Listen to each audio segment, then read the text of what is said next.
Welcome to another episode of What Did the Patients Say with Doctors Dana and Lauren Brindisi, sisters and owners of Carolina Functional Neurology Center. We are providing you answers to frequently asked questions and bringing you inside information from real conversations we have with patients on a daily basis. Our goal is to spread the truth on health and healing because we believe everyone deserves to know the answers. Hi, everyone. Welcome back to another episode of What Did the Patient Say? With myself, Dr. Lauren Brindisi, and I am here with a special guest, Dr. Melissa Wenrich. Hi, Dr. Melissa. Hi, Dr. Lauren. It's so good to be here. Thank you. Yes, finally. I know we've been talking about this for a little bit, and a lot of what we do in both of our clinics, there's a heavy overlap, and we've just been so excited to have you on, talk about everything that you're doing. So Dr. Melissa is the owner of Nashville Brain and Body, where she specializes in fertility and the brain. She is a functional neurologist, one of our colleagues who I have had the pleasure of working with in Atlanta while I was a student. Dr. Melissa, tell us a bit about yourself. Thanks for having me, Dr. Lauren. Yes, I've just been so looking forward to this because I feel like what we do is not mainstream when it comes to women's health, and being able to overlap the functional neurology piece is just such a key aspect that so many couples are missing in their fertility journey. So I'm just really happy to be here. I'm Dr. Melissa, and yes, I own Nashville Brain and Body in Nashville. We are a clinic of 3 female docs that specialize anywhere from preconception all the way through postpartum. We see a lot of pediatrics, and we offer chiropractic, acupuncture, functional neurology, and functional medicine. We primarily just try to sit with people and hear their story and offer hope and offer approaches that they're not getting anywhere else. And, a lot of times this can be really heavy, but at the same time, I get so excited about the medicine that we offer to the world. And over the years, that's, transformed a lot from just chiropractic school and then diving into functional neurology like you did, Dr. Lauren, and just being able to keep on our toes and meet the next patient that's showing up. And I think for me, it's like, okay, these group of women are coming in and they're not getting care. So what else do I need to go learn? And so that's kind of, I love to learn. I love to be in school. I love to change up what we're doing and not be practicing the same way that we did a year ago. So I'm really, really happy to be here and have this much needed fertility conversation with you today, especially it's Infertility Awareness Week. And so I think bringing a new light to fertility issues is really, really important. That's amazing. That's, perfect timing. So we're recording this. It's April 22nd, also Earth Day. Yes. This may not be posted on today, but just so everyone knows the date that we actually are recording this. And I agree. This is a huge topic. Obviously, there are a lot of women in our generation and younger who are getting pregnant later. And that's always a huge concern because, you hear so many conflicting details about what that actually looks like, as well as, as functional neurologists, we deal with patients who have complex neurological conditions that affect them systemically. And we get a lot of questions about fertility, about being pregnant and how they're going to feel during these situations and what are the other options. And so that's why, I have just fallen in love with your content and the message that you're putting out there for women, that there really is hope and there's other avenues to look into. And so the fact that you have a clinic that is really integrative in that way, in this more holistic realm, to offer options and inspiration for people who are looking for fertility options outside of the traditional medical route. So tell us a little bit about how you got into this work. Well, I think from the start, I was planning to be an OBGYN. So that was my initial trajectory. And then fast forward to, I was applying to med schools, getting ready to head off. And one of my friends goes, you need to go see this chiropractor because I think he can help you with your asthma. And it's a really cool office. So, up until then, it was sick care that I'd been used to. I learned a lot. I was really fortunate to get to work with some amazing primary care physicians where I probably learned more in those offices than I have up until we were with Dr. Carrick, I feel like there was a huge gap of, just getting to be with like a true physician that taught us.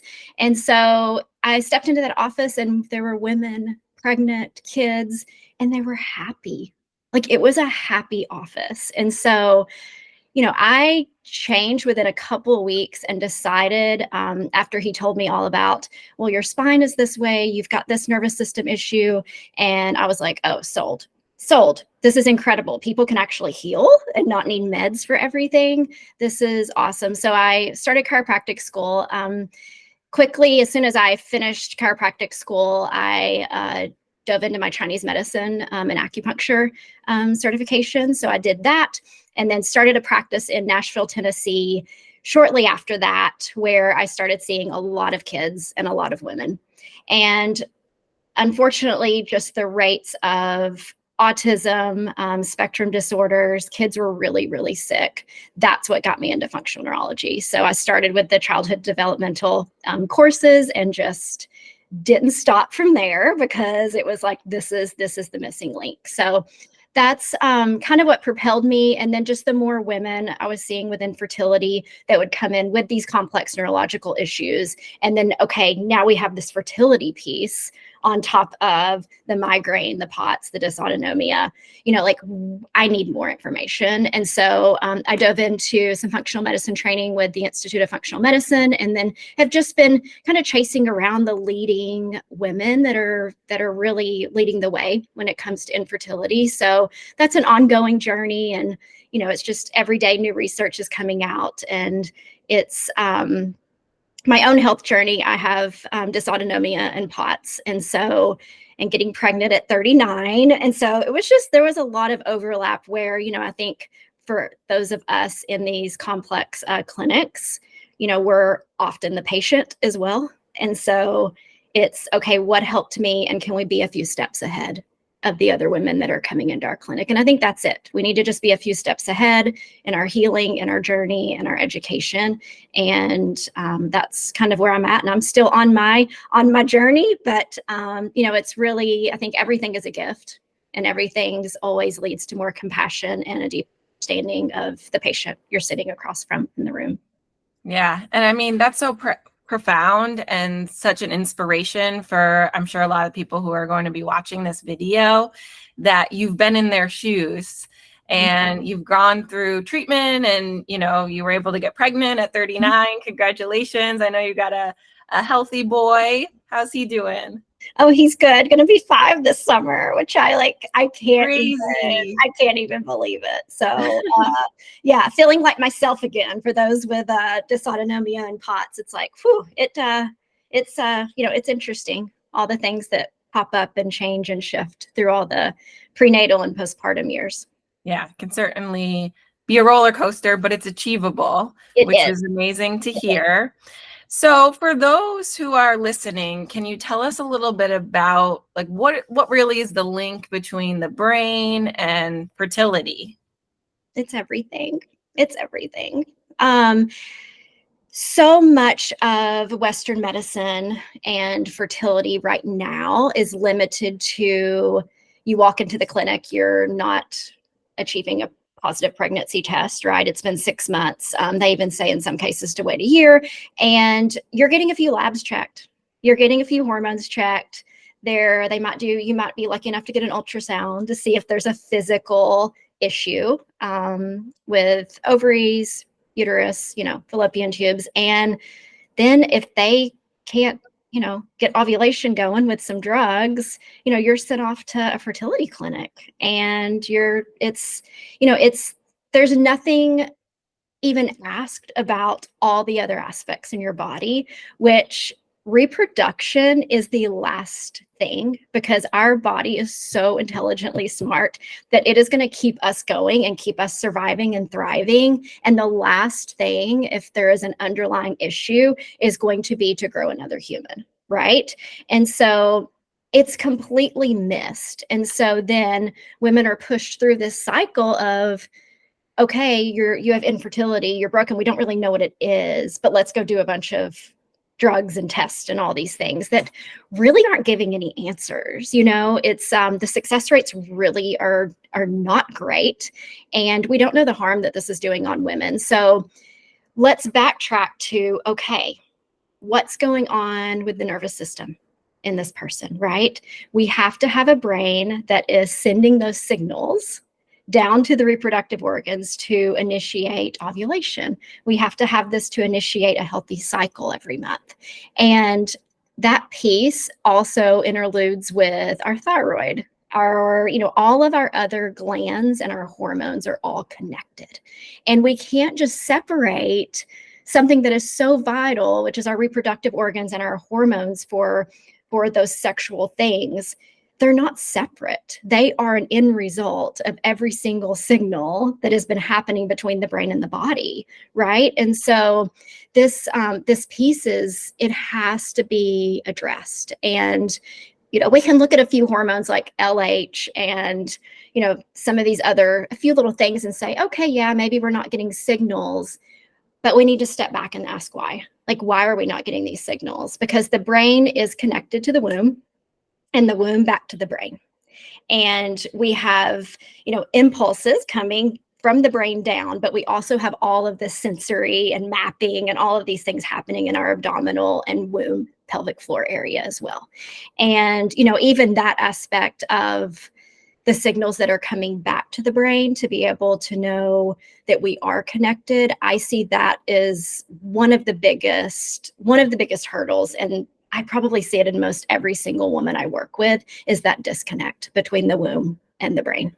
And I'm not sure if you're seeing that in your clinic of just, we don't touch, we don't even have the sensory ability to connect to those things again, and sometimes we don't even have it with our breath, which is even higher, right? We have this diaphragm, and then we have our heart, and then we have our throat and our thyroid. And all of this is a flow all the time, 24 hours a day. And, the other thing with the brain too, is we're all in rhythms. Like women, we're in this rhythm. And it starts with a circadian rhythm, and that starts in our brain as well. And so it's just, we can't miss it. We can't skip it. And we can't think that we can Band-Aid and mask and get a few little, okay, let's try to get an ovulation pushed with this med, and bypass this huge mechanism of our amazing computer system that's happening up here, right? And so I think that's the biggest piece, is that it is it, right? The brain is our fertility. We cannot separate either of them. Yeah. I love that, because I feel like more and more we're just, even in the general public, people are talking more about all of the capabilities of our brain, right? A lot of people walk around, they don't even think about their brain and how it's really controlling everything else that our body is doing. Yet most people, go the majority of their life not even considering, how and what the health of their brain looks like. So for those who are struggling with fertility, who are, maybe not sure where to turn next, can you help us better understand, what does your exam look like? If someone says, I've really exhausted a lot of options, and wow, this sounds interesting, but I don't even know where to begin with what that type of examination might look like. What do you guys do in your clinic? Well, similar to you, we want to get, an entire history. It's not just about, okay, what are your few symptoms regarding this one thing, right? No, we're going to go back and ask a lot, right? Have you had concussions? Have you had viruses? Have you had, what was your childhood like? Have you had abdominal surgeries? And that's a big one. What medications have you been on? And for our generation and waiting longer in life, a lot of women have been on birth control pills and other things to halt conception.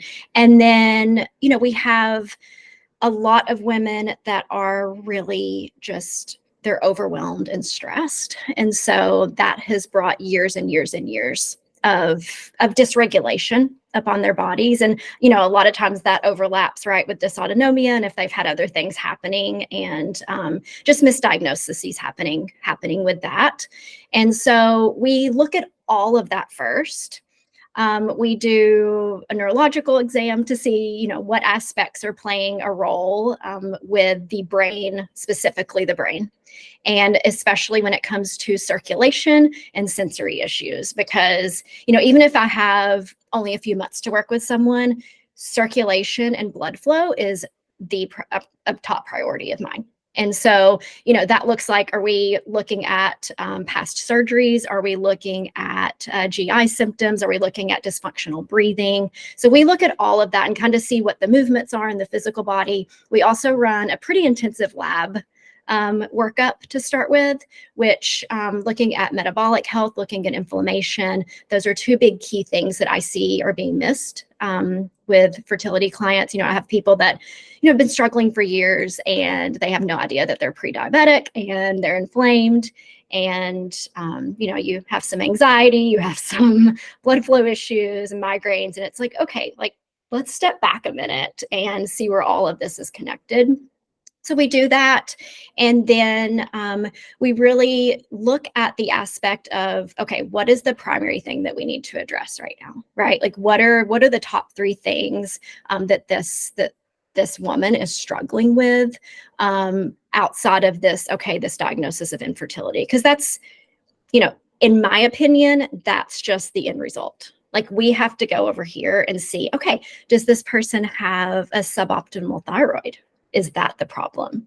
Because unfortunately, I've seen over and over and over again, women that are struggling and have had, multiple losses, and we do their thyroid panel and even their TSH is above the level that is needed for pregnancy, right? And so, we have antibodies present, we have all these things present that no one has ever checked on them.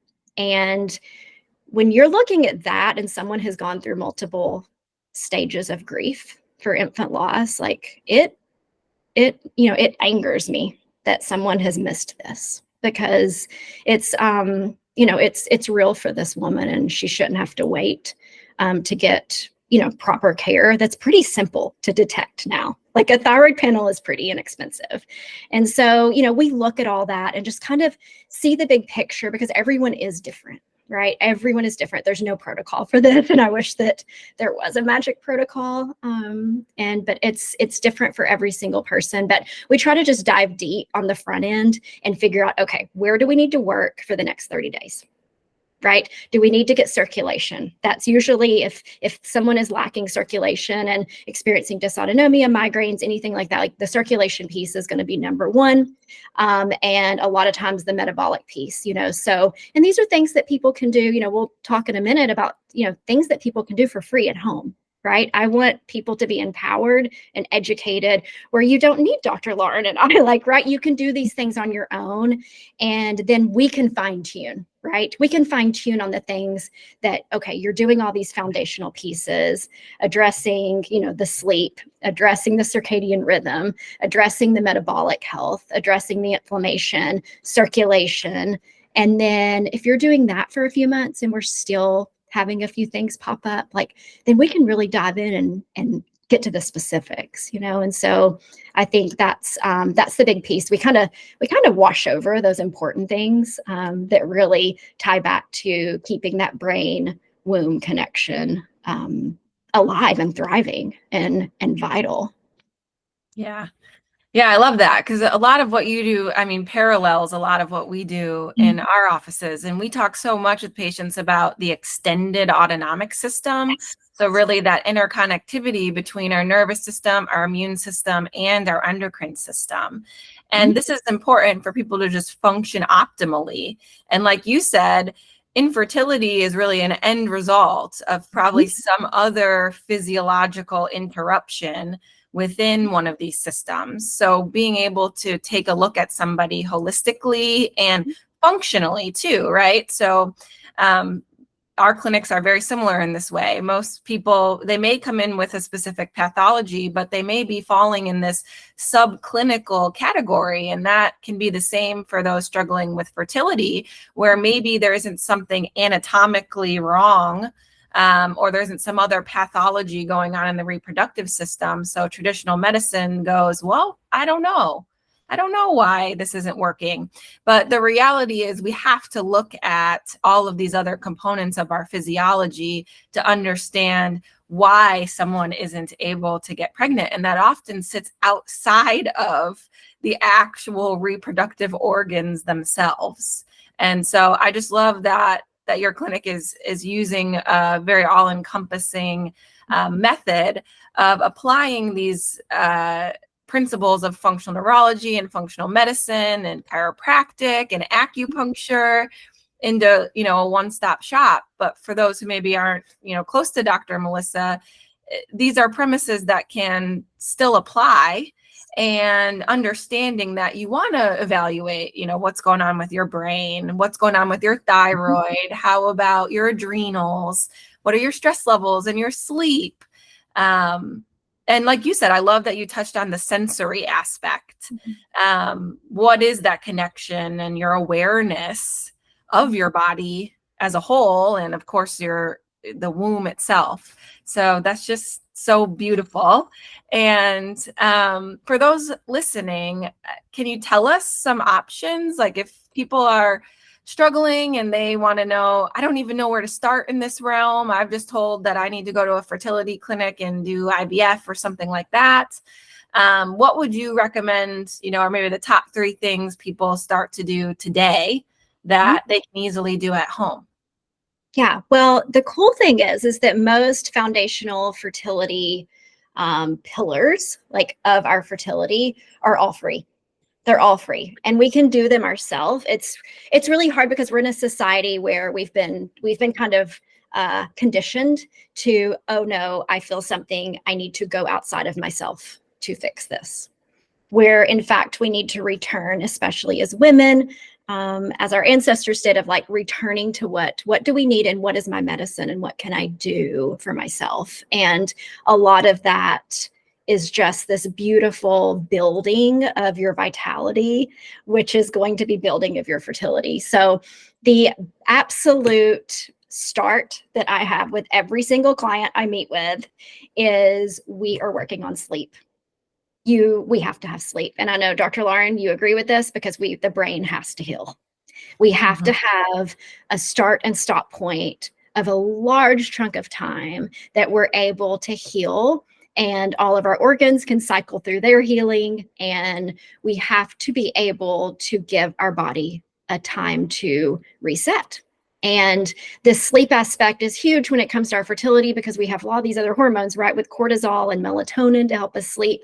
And so getting sleep, get your bedroom a sanctuary. Like, just start off, make it a cozy spot, no cell phones, turn the Wi-Fi off, make sure there's no lights coming in your window. And really setting up that time to sleep before it's bedtime, right? So no computer screens, no phones. Try to do as much as you can to block that light, because we have a lot of studies how blue light is completely disrupting our endocrine system and our brain. So sleep, number 1, get outside in the sun, get outside in nature, spend as much time as you can outside, no sunglasses, no contacts, and let the UV light hit your skin, hit your eyes. That sends signals to some fun little parts in our brain that is our master controller, called the SCN, and it just really controls everything. And it starts with sunlight, and we have to have that sunlight first thing in the morning. The next thing is food. We have to be eating. So many women are undernourished that I meet with, and we have to have ample fat and protein. So really, you don't have to go crazy and start tracking all this food. I don't want it to become an obsession, but we need 3 full meals. Start with protein. I always recommend at least 0.8 grams to a gram per pound of your ideal body weight to start with, and make sure you're eating fat. We don't need to be scared of fat. Our hormones and our fertility, we have to have it, and our brain absolutely needs it. And for those of you with dysautonomia and POTS, take it from me, we need fat. We need a lot more fat than most people. And so just really doing that, and see if you need to monitor your blood sugar. I think that's one of the big pieces that's missed in labs, is we don't really understand what roller coaster we're on metabolically with our insulin and our glucose. And for those of you with, PCOS overlapping some of these things, we need to make sure our metabolism is in top-notch shape. because this leads to, some of the progesterone and estrogen issues. So work on food, make sure you're getting enough of it. And then the third thing is working on this connection. And it's that connection between our mind and our heart and our womb, and working on breathing techniques. I know Dr. Lauren has some things available online from some of your other posts that I've seen of you but working on this breathing aspect and just seeing yourself well and seeing yourself moving with this beautiful golden light between this brain and this throat and heart and womb, and really sitting in that, because we have everything we need.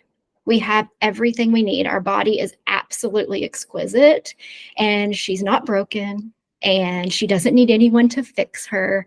But just starting with this idea of this energetic flow and this blood circulation, and in Chinese medicine, we call it the qi, but it is just this beautiful flow of breath and light that goes between these organ systems, and really focusing on that and that visualization of that during meditation, during time before you fall asleep, first thing in the morning, but just really sitting with that and reconnecting. I think it's a beautiful way to kind of redo some of the somatosensory mapping too, that patients can do at home, of just, let's visualize this, right? Let's visualize all of this happening within these organ systems, and especially in our womb. So those are my top 3 things that are completely free and easy. And, it takes commitment, right? And dedication and repetition. And I know whenever we want something as bad enough as a sweet little healthy babe, we can do these things pretty easily. So I think that's a good place to start. And just, combining all of these foundational health principles that, both of us share, right? And figuring out, okay, where do I need to work a little bit this week, and not getting too overwhelmed with it, but just adding in 1 or 2 more good things. Yes. It's just so interesting because, those are the same premises that I talk about day in and day out here. It's foundational, right? I just love it, because I feel like sometimes a hamster wheel, I'm just constantly talking about the same kind of premises, right? We can't be super stressed out if we're not sleeping well. We're going to get, dysregulation of cortisol and our blood sugar. And it's just going to drive this to be worse for people, and that they can get stuck in kind of this stress cycle. And so I love that, the end part of that is really your own mental health and well-being around feeling safe in your body. I think there are a lot of women who don't feel safe in their body, or they don't feel like they have control over their body. And they're being told that they don't have control over their body, and it's not up to them to figure it out. And really to be empowered that you can take control of this, whether you're struggling with fertility, whether you're struggling with a different chronic illness, or whether those 2 things are overlapping. Feeling empowered and understanding that you are capable is, I think, the most healing aspect. And unfortunately, nobody can convince you of that, right? You have to do the work to feel it yourself.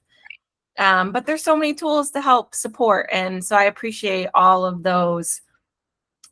I don't want to say they're simple, right? We got to form new habits for some people, but methods that people can start to use today.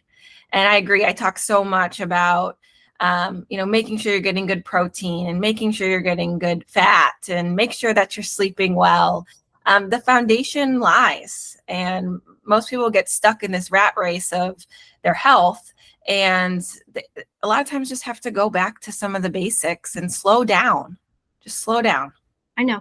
It's, we're just, the world can be a little fast paced, and unfortunately, our nervous system hasn't caught up to this yet. And we're just bombarded. We're bombarded by so many messages all day long. And it just, some degree of just, create that bubble of sovereignty, and just do what needs to happen for that safety. And that's it. Is that safety and understanding, like, okay, I can do this. I can do this. And I can see myself fertile and full of vitality and full of energy. And I'm in control of this, right? It's my body and my beautiful spirit, and I can do this. So beautiful. Dr. Melissa, thank you so much for coming on and talking to us about this topic. I think it would be great for us to have, more detailed conversations. I'm sure there are people listening to this who are like, I want to know more. So we'll definitely link up again, and we'll have other conversations, talking a little more deeper about, the brain and its connections with hormones and what that means for your fertility. Is there anything else, any other last advice that you want to give our listeners if they feel like, they're really just losing hope? Yeah, I think the biggest thing is like, ask for help. You don't have to suffer alone. And just because your physician that you're seeing for this hasn't given you a lot of support, doesn't mean that it's not out there. There are so many amazing therapists that are specifically for reproduction. And if all the things, even the few things that Dr. Lauren and I got to discuss today, even if there's one of those things that hasn't been touched on, work on that. Like, go for that, because you have no idea how many times I've met 100% of times with someone that comes in with unexplained infertility. There is a reason. It's just the doctor before seeing me didn't find it, and they didn't know how to find it because they didn't do this root cause holistic, neurological approach that we do. And so there's someone out there that can help you. And so don't lose hope. Keep, you're more than welcome to reach out to me. And I do have some fertility, just some free, I'm creating more free things. That's kind of my goal between now and the summer, is getting part of a book up that's just, it's going to be free, and just having some things that you can do at home. So my Instagram is just at Dr. Melissa Wenrich. And if there's anything that you need, Dr. Lauren and I are both happily here for anyone that's struggling. Yes. Thank you so much. And thank you for all the beautiful work that you're doing to help support women. We will talk again soon. Thank Have a good you. day. You too. Bye.